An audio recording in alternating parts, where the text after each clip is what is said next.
গত ২৮শে জানুয়ারি অনুষ্ঠিত হল চন্দ্রকলা ডান্স একাডেমির আয়োজনে ১২তম মহাশ্বেতা নৃত্য উৎসব শোভাবাজার রাজবাড়ি নাটমন্দিরে।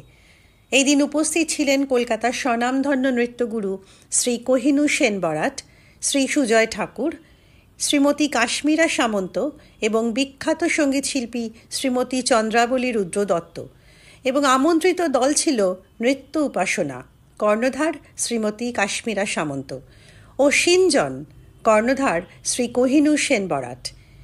এই অনুষ্ঠানের মূল কর্ণধার ছিলেন নৃত্যশিল্পী শ্রী শুভব্রত দে এবং সহ আয়োজক ছিলেন শ্রীমতী সুমিতা দে।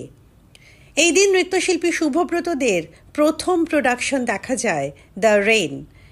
এছাড়াও বালি ময়ূরী নৃত্য সংস্থা, ঘুঙুর dance institute, crazy movers dance academy এবং নিক্কন সহ আরও অনেক গুণী নৃত্যশিল্পীরা উপস্থিত ছিলেন। সৃজনী গুহ ঠাকুর, তার রিপোর্ট, সবার কথা নিউজ।